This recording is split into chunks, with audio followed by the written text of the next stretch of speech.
¿Sabías que los ataques personales fueron la tercera mayor corriente de desinformación en las últimas elecciones presidenciales? Y además, algunos de estos contenidos fueron de los más virales y siguen reflotando hoy en día. Bienvenidos a Sin Vueltas, un podcast de Bolivia Verifica. Sin vueltas queda todo claro, palabras que van. Oh, oh, oh. Esto es importante tomar en cuenta de un candidato, su capacidad para ser elegido como una autoridad dentro de su municipio, dentro de su gobernación, lo que no es a nivel nacional, la propuesta que presenta o su reputación o su vida privada. De eso queremos hablar en este episodio de Sin Vueltas y para eso le vamos a dar cordial bienvenida a Natalia Aparicio. Ella es politóloga y nos va a acompañar justamente a ver todos estos problemas o todos estos discursos o narrativas que han ido evolucionando desde la elección 2025 y que continúan porque tenemos que ir a votar nuevamente el 22 de marzo. Natalia, muchas gracias y bienvenida a Sin Vueltas. No, gracias a ustedes por invitarme y bueno, feliz de conversar sobre estos temas que son apasionantes. La política siempre es apasionante.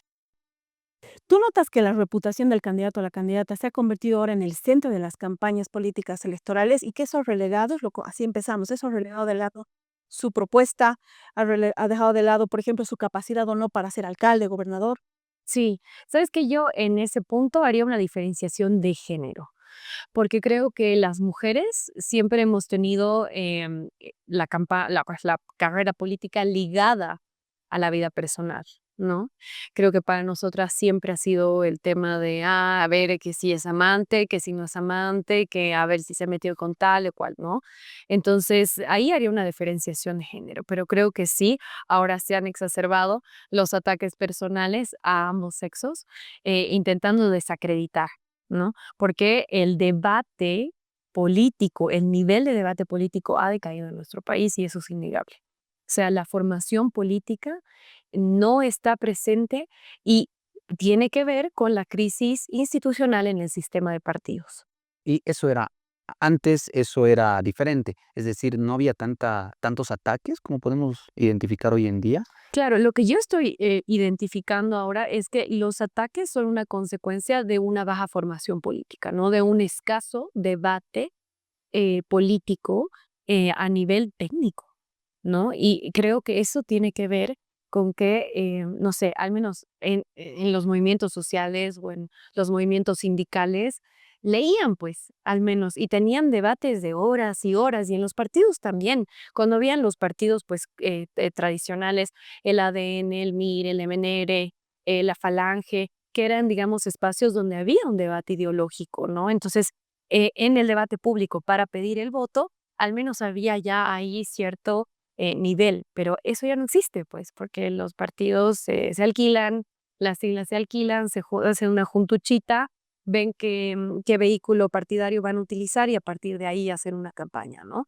Y eso está empujando a que los ataques sean la forma de desprestigio, ¿no? En algún momento se habló de una crisis político-partidaria. ¿Estamos atravesando ese campo, ese desierto de la crisis política partidaria? Sí, seguimos. Yo creo que seguimos. Hemos tenido también una fase así en el siglo pasado, con la época de los taxipartidos, pero al menos sí habían ciertas estructuras, ¿no? Y bueno, democracia pactada y toda la época ahí del clientelismo y de una sola élite, pero creo que eso se ha estirado ya y se ha profundizado muchísimo más.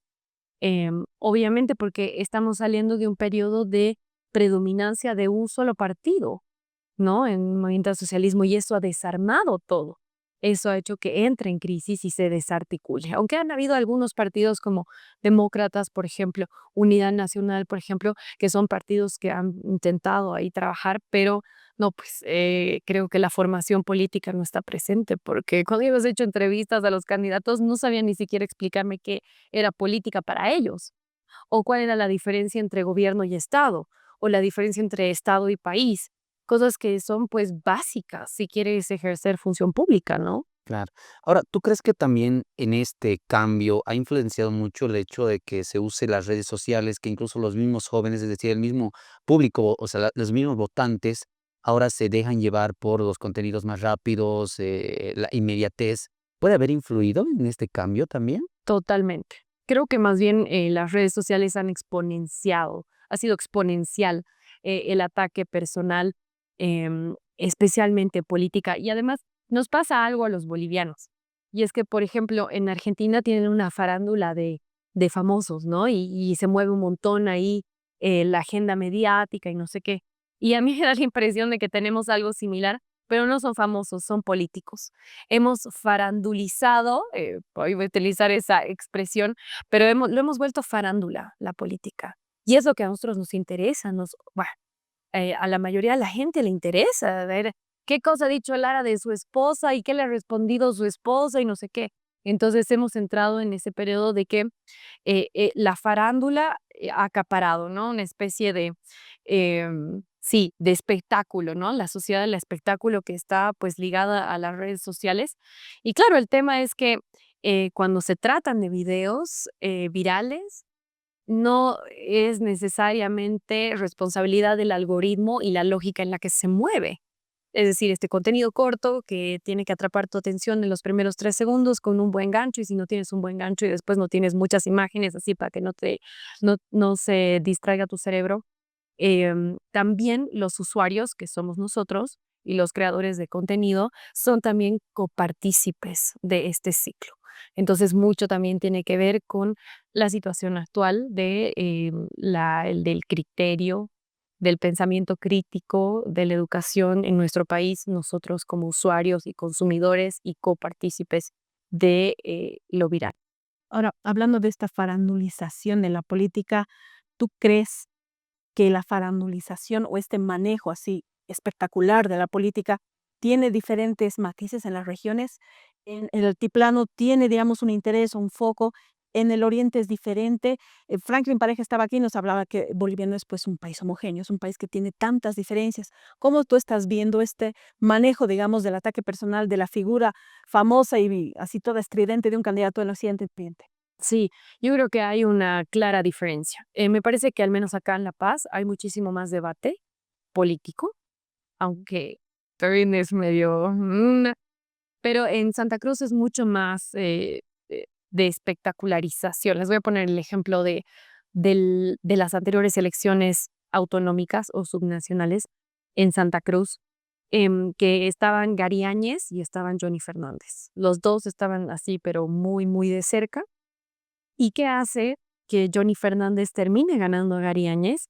Una canción de Corona, del cantante Corona, que ha sacado justo para esa época, un poquito antes, la canción de Johnny Cash. Entonces, y es una canción a Johnny Fernández, ¿no? Entonces, eso ha hecho que penetre en el voto juvenil. Entonces, todos los changos estaban ahí cantando Johnny Cash qué sé yo, en la Ruta Carlota o en, no sé, en Duda Bar y en esos lugares. Y claro, ha hecho que haya ese factor de diferenciación. Entonces, imagínense, y además estaba viendo, hace no mucho, no recuerdo para qué alcaldía, pero hace un mes atrás o 2 meses atrás, creo que el alcalde de Porongo, no me acuerdo, pero hicieron su acto y lo invitó a Corona. ¿No? O sea, utilizando las mismas estrategias, y él se ha puesto a rapear y a cantar y así para tener, digamos, la empatía del voto juvenil y de esa manera jalar para su molino, agua para su molino. Entonces, se utiliza en eso. Eso yo veo de diferente entre Santa Cruz y La Paz. Creo que eso no sé si hay mucho acá. Hay igual algunos casos, pero tal vez, o sea, sí ven el tema de la farándula, pero no se van tal vez por el tanto del tema de las canciones. Yo, la que me acuerdo de Johnny esas veces es la que decía: "Tío Johnny, tío Johnny", esa es la que se me quedó, ¿no? Pero bueno, ahora veo que hay otra también. Mira, yo he tenido la duda de si este tema de la farándula, al final, una cosa es la viralidad, ¿no? Y otra cosa es los votos. Si es que logra jalar votos. Me acuerdo que en las últimas elecciones, uno de los candidatos que estaba más abajo, ¿no? Fue al debate presidencial, lo han señalado, lo han relacionado como un personaje de las ficción, ¿no? Como un palumpa, ¿no? Y él capitaliza eso que lo han señalado para ya empezar a lanzar un discurso de que sí, yo soy un palumpa, yo voy a hacer una fábrica de chocolates y demás, ¿no? Entonces, claro, claramente buscaba votos. Y ahí yo te pregunto, ¿la farándula puede jalar? ¿Puede jalar votos o solo jala viralidad? Esa es una de las grandes preguntas que nos hacíamos también en una investigación sobre las campañas electorales en TikTok. Es decir, cuántos me gusta, cuántos compartidos se traducen en las urnas realmente, en ese voto. Creo que es una pregunta que todavía necesita investigación e indagar, pero yo a priori les podría decir que sí jala. No es solamente la viralidad, sino que sí se traduce en votos y el mejor ejemplo es Lara. Ahora, el efecto opuesto, por ejemplo, lo que le ha pasado a Juan Pablo Velasco cuando estaba de candidato a la vicepresidencia y salieron los tweets de tinte racista, también cuando existe este tipo de contenido que puede jugarle sucio, no sé si a nivel regional ha sido el mismo, tengo la impresión de que golpea más duro en Occidente que en Oriente, pero esto también le ha costado la elección, en todo caso a Tuto y a JP. Sí, completamente. Un ataque personal de racista, que bueno, no es que está infundado, porque al final hasta el mismo Branco ha dicho los tweets Claro, al eran final lo reales, admitió, exacto, lo admitió. porque eran reales, pues. No lo vamos a No negar. lo vamos a negar, ¿verdad? Y Bolivia verifica, también creo que ha verificado. No, eso sí, ¿no ve? Han hecho la Ajá. verificación, entonces, bueno. Pero sí, yo creo que también tiene ese otro contrasentido, aunque a veces depende, porque el ataque personal también lo puedes utilizar para capitalizarlo, ¿no? Que creo que Maite Flores está capitalizándolo.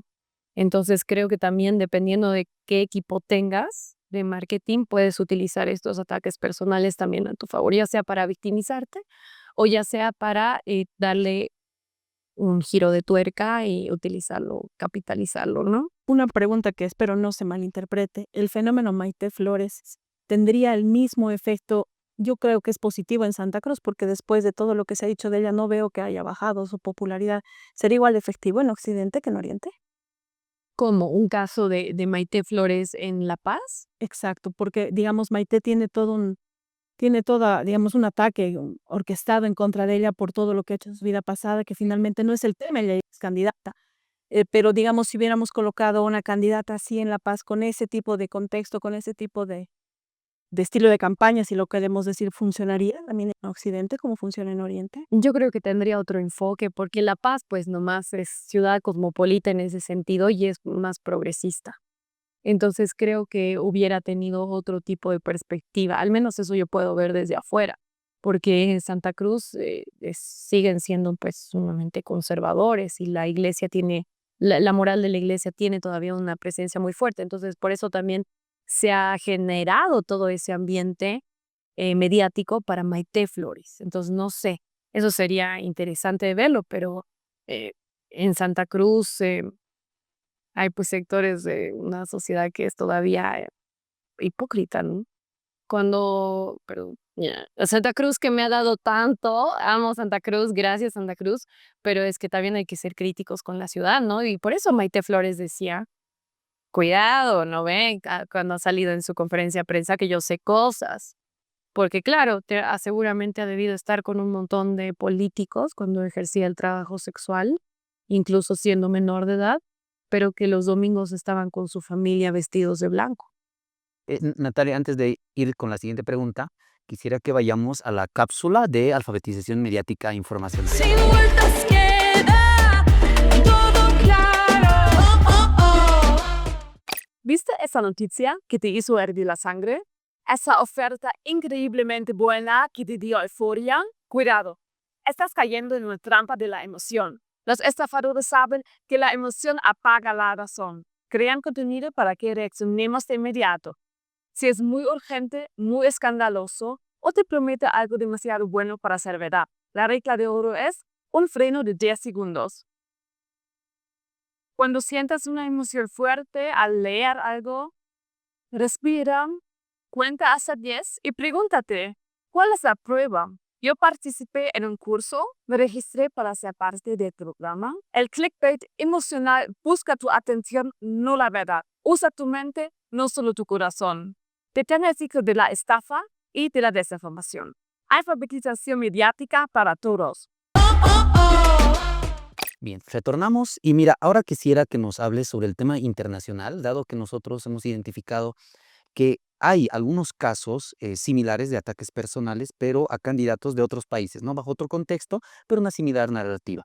Bajo esa lógica, ¿tú sientes y ves que este tipo de modus de atacar al candidato para restarle votos es algo que se repite a nivel internacional? ¿Tú sientes que es ya una práctica que se está empezando a normalizar dentro de las campañas electorales? Sí, es un mecanismo de distracción también para alejarse de los problemas que realmente son importantes, ¿no? Como por ejemplo la corrupción. Y no lo digo yo, sino que lo han trabajado distintos sociólogos y politólogos desde el siglo pasado, específicamente Baudrillard habla sobre la sociedad del espectáculo, ¿no? Entonces es una especie de distracción para buscar lo banal, lo superficial y haya esta distracción de lo realmente importante, que creo que es también una estrategia que no solamente en las campañas se ve, sino que los mismos gobiernos lo hacen, ¿no? Si tienen una campaña, em, si tienen, por ejemplo, no sé, una denuncia de corrupción, van a generar una cortina de humo para distraer eso. Entonces es una práctica que existe en todo el mundo y que, claro, se ha ido transformando ahora con las redes sociales, pero que ha existido siempre, ¿no? El pan y circo es algo que es habitual, ha sido habitual en el modus operandi de hacer política y estos mecanismos de distracción. El pan y circo tal vez ahora es el centro más importante de la política. Estamos hablando un poco de crisis política y creo que a estas alturas, como estamos conformados, toda esta generación de políticos que estaban un poco pugnando el poder, creo que ya tienen que pasar de lado y vienen nuevas generaciones. ¿Qué se esperan de las nuevas generaciones, Natalia? Pucha, yo ya estoy esperando este recambio generacional. Jubílense, vayan a su casa, disfruten sus nietos y abran las puertas a los jóvenes, porque creo que nosotros, al menos mi generación, creo que venimos con otro tipo de valores y creo que varios de nosotros no queremos entrar a las mañas, a las viejas mañas, y queremos salir más bien de eso. Entonces yo veo una luz, veo ahí una posibilidad interesante que espero que se haga efectiva, pero es que el problema es que hay tanta gente interesante que quisiera meterse a política, pero ¿a qué partido te vas a meter? Si todo es así una barbaridad y está lleno de escándalos y todos tienen una colita que pisar. El recambio generacional incluye también un recambio en partidos políticos, porque ahorita creo que están prácticamente, no sé si todos desahuciados, pero la gran mayoría desahuciados. No, y ya no creemos en ellos tampoco. Y el Barómetro de las Américas también ha lanzado unos datos súper interesantes de la caída de la confianza en las instituciones en general y en los partidos políticos. Entonces, este recambio generacional tiene que venir también con una especie de eh, refrescar nuevamente el sistema de partidos y los partidos, que es absolutamente necesario realizarlo. Y la verdad, me parece que vamos a estar bien. Mira, sabes, yo te quisiera contar una anécdota sobre el tema de ataques personales y de ahí quisiera que me comentes cuáles son los peligros de que pase este tipo de cosas. Mira, algunas de estas narrativas de ataques hemos visto que fuera de la campaña siguen latentes, siguen replicándose entre la gente. Y una es que Rodrigo Paz, como ha nacido en España, no puede ser presidente, ¿no? Era una narrativa, ¿cómo un español nos va a gobernar? Decía, ¿no? Entonces ahí Helga nos comentaba que una señora le dice, a ver, señora, ¿qué es mejor? ¿Que nos gobierne un español, que los españoles nos han robado o nos han saqueado, o que nos gobierne un pedófilo? Nos decían, el pedófilo, bueno, agrede sí, pero los españoles han violado más, han agredido más. Entonces, señora, vea pues la diferencia, ¿no? Cómo los españoles, cómo nos han saqueado, nos han hecho de todo, y el pedófilo, ¿acaso hace tantas cosas? Él no hace tantas cosas. Entonces, llegaron a un punto en que ven que el extranjero es peor que el pedófilo, ¿no? Y la Creo que de- extranjero también, ¿no? Exacto, claro, Que Rodrigo Paz, no es, claro, sí. evidentemente tiene doble nacionalidad, Qué ¿no? fuerte. Pero bajo esto vos, ¿cuáles crees que son los peligros de que la gente empiece a pensar así? Porque nace en la campaña, pero ahora se sigue reproduciendo este tipo de pensamientos. ¿Cuáles son los peligros de que la gente empiece a relacionar así las cosas? Creo que el peligro ya está aquí. O sea, ya estamos viviendo también esas consecuencias. Una crisis de las instituciones. Y ya es, o sea, ¿ustedes confían en la policía? ¿Irían a sentar una denuncia? Claro, la policía, la justicia, los partidos políticos, la misma Asamblea Legislativa Plurinacional, ¿no? Es el primer órgano del Estado. Crisis completa, ¿no? Hay alguien que quiere bajarles el sueldo en vez de pedirles que trabajen y justifiquen su salario, digamos, ¿no? Pero el discurso va por otro lado, ¿no? Exacto, esos son los peligros. Y yo creo que esos son los peligros y esas son las consecuencias que ya están aquí.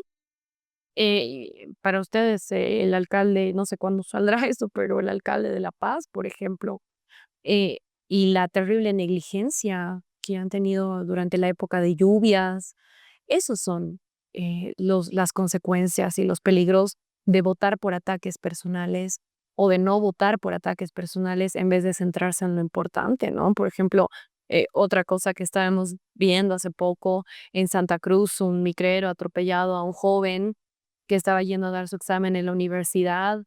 ¿Por qué no tienes un alcalde? O la gente ha votado por él porque era bien chistosito, tal vez la canción de Corona, o porque era divertido, o porque al otro lo atacaron muchísimo más. Y claro, un alcalde que no ha podido mejorar el transporte público, pues. Y tienes ahí un ejemplo de un muerto. Y esos casos en Santa Cruz pasan un montón. Entonces, esas son las consecuencias en el día a día, los peligros del día a día que todos atravesamos, ¿no? Es justamente parte de, de una política centrada en el ataque en vez de lo propositivo. Y claro, como les decía, hacíamos una investigación y evidentemente los videos que son más virales son los videos de contenido de ataque y no propositivos. Los propositivos apenas se mueven porque a la gente no le interesa, no hay interacción. Partiendo de ese punto, Natalia, tenemos en las listas de los candidatos gente que es influencer en redes sociales, gente que viene de otros estratos que no son los políticos. No es que un político tenga que ser candidato, pero mínimamente una persona que esté preparada para el cargo, ya sea de concejal, de alcalde, de gobernador, de asambleísta departamental. Y esta gente está confiando en esta viralidad, ¿no? De los ataques personales, de ser muy popular con música, con lo que está en tendencia, qué sé yo. ¿Qué le decimos a esta tropa de candidatas y candidatos que parece que no se están preparando y probablemente lleguen a ser concejales, asambleístas, alcaldes, alcaldesas o gobernadores? Y se enfrentan a lo que estábamos mencionando hace minutos. Oye, que sean responsables, ¿no?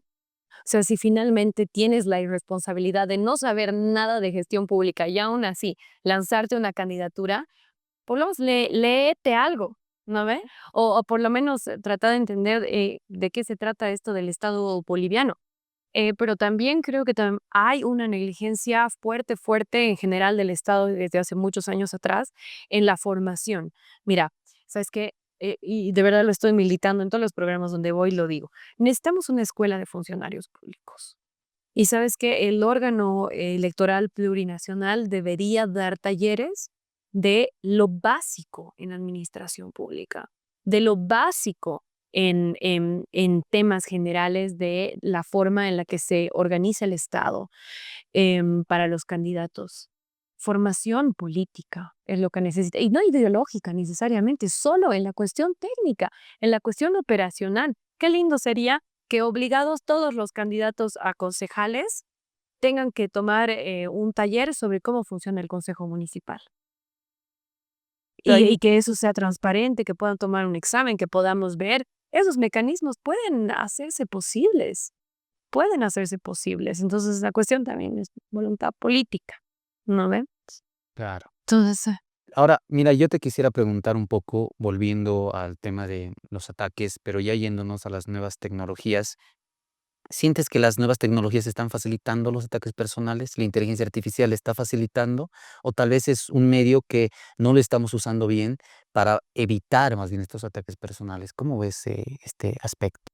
está demostrado que el algoritmo eh, da preferencia al ataque y da preferencia a lo que genere mayor interacción, que usualmente es contenido polémico. Entonces, en definitiva, estamos viviendo ahorita un momento de empuje a estos ataques, que además es un empuje hacia la polarización política, a la radicalización de grupos y a la vez también a la par de esta radicalización, la formación de tribus políticas, que es a lo que trabaja mucho la Anita, tu hermana, que es una capísima, y que claro, tiene que ver con que está demostrado, el algoritmo va a beneficiar aquello que genera interacción, y lo que genera interacción y pelea es esa gente que está completamente sintiendo desde las vísceras, tecleando así de "Ah, na, ta, ta", y hasta que terminan temblando, ¿no ve? Entonces eso es lo que beneficia, lo que se mueve y lo que vende. Y yo como creadora de contenido lo sé. O sea, yo sé que si hago un video donde voy a estar atacando o hurgando a alguien, sé que le va a ir bien. Sé que voy a conseguir seguidores. Lo sé. Y lo he visto. Y sé que cuando hago un contenido así medio propositivo de hagamos un análisis, la gente no lo ve, no se mueve. Entonces también el creador de contenido, si quiere crecer, está también siendo empujado a hacer este tipo de contenidos, que es una lástima. Pero a veces sí el algoritmo es una tiranía y se está volviendo también una especie de dios, el dios algoritmo. Entonces, está empujando también pues, a los creadores de contenidos y esa es otra cosa interesante. Sería interesantísimo poder formar también a los creadores de contenido, ¿no? En China, por ejemplo, si quieres hablar de medicina, tienes que tener tu título. Y si no, no tienes la posibilidad de hacer contenido sobre medicina. Bien. Natalia, hablando de la tiranía del algoritmo, y ya para cerrar, porque esta es una charla muy linda que hemos tenido contigo y estaríamos horas hablando de esto, ¿qué le decimos a la gente? Porque estamos a poquito de ir a las elecciones y realmente el teléfono celular es como que un seductor, ¿no es cierto? Empezamos a scrollear y no paramos y el algoritmo nos atrapa y nosotros mucho aquí en Bolivia Verifica y lo decimos, tenemos que romper el algoritmo, tenemos que deshacernos de este monstruo. Salir de la burbuja. No es fácil, pero hay que hacerlo y hay que tomar conciencia. ¿Tú qué le dices a la gente que va a ir a votar? Esta es la cuarta elección, nos hemos traído 2 vueltas, ¿no? Debemos estar cansados, realmente hastiados de ir, marcar, escuchar, volver, ver, etcétera. Hay mucha contaminación electoral, yo lo veo así. ¿Qué le decimos al votante para que al elegir su alcalde, su concejal, no se deje arrastrar por el tirano, por todo este contenido que nos está alejando de lo verdaderamente importante? La vida y todo lo que pasa en la vida de las personas, de cada uno de nosotros, está atravesado por la política. Si no te interesas, si no te buscas por lo menos unos 3 o 4 analistas de cabecera, aunque sea, para escuchar a ver qué tienen que decir y ponerte mientras estás lavando los platos, hacer ese esfuercito extra de escuchar una cosa y de varias en realidad, no buscarse uno solo, pueden marcar la diferencia al momento de ir a votar, ¿no? Dejemos de elegir a los líderes populistas que nos cuentan toda una parafernalia y nos están mintiendo en la cara. Elijamos a aquellos que tienen contenido más propositivo, aquellos que al menos se ve que saben de lo que están hablando y que tienen una cierta formación en política. Entonces apostemos por eso y de verdad nos interesaremos porque el dinero que tienes ahora en tu bolsillo tiene que ver con las políticas que han sido tomadas por los políticos y por la élite política. Perfecto. Natalia, muchísimas gracias por acompañarnos. Gracias a ustedes.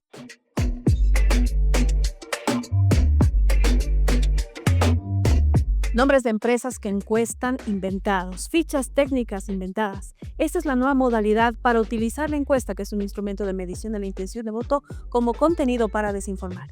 Veamos a continuación cuáles son las tendencias que presenta el Observatorio de Desinformación Electoral. Hola, esto es Observadores de Tendencias, un espacio donde te contaremos nuestros análisis sobre los bulos que están circulando en la semana, cómo se comportan los protagonistas de la desinformación y qué candidatos y qué actores políticos son los más afectados. Las campañas ya empezaron en las redes sociales, aunque prima más la desinformación y la especulación. Entre la primera y la segunda semana de febrero, la tendencia de las encuestas falsas se mantiene y se identifican ataques personales a determinados candidatos. El 90% de los contenidos verificados por el equipo de Bolivia Verifica sigue siendo sobre supuestos estudios que no cuentan con aval de las instituciones ni una ficha técnica. La mayoría juega con nombres de precandidaturas, especialmente en el eje central, en los departamentos de La Paz, Cochabamba y Santa Cruz, como en sus principales municipios, La Paz, El Alto, Cochabamba y Santa Cruz de la Sierra. Ahí usan nombres de empresas de estudios de opinión o de medios de comunicación tradicionales para concretar el engaño.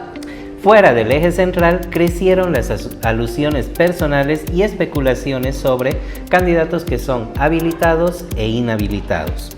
Incluso se detectó el uso de inteligencia artificial para atribuir declaraciones falsas, como es el caso de una candidata a la alcaldía de Sucre. más del 50% de los contenidos monitoreados en el Observatorio de Desinformación Electoral de Bolivia Verifica cuestionan perfiles de las candidaturas, especialmente aquellas que no salen de la política tradicional, con fuertes narrativas de odio. Estos datos nosotros los obtenemos de las alertas que salen tanto del monitoreo realizado por el equipo de Bolivia Verifica, como también por las alertas que nos llegan en nuestros diferentes sitios. Uno de los casos más sonados fue el de Maite Flores, quien es candidata a concejal para el municipio cruceño por la agrupación Santa Cruz para Todos. Identificamos que más del 30% de los contenidos monitoreados impulsan narrativas de odio en su contra. En tiempos electorales, la duda es tu mejor defensa. No te dejes engañar y sigue nuestros análisis en el sitio web de Bolivia Verifica Elecciones y obviamente aquí en Observadores de Tendencias.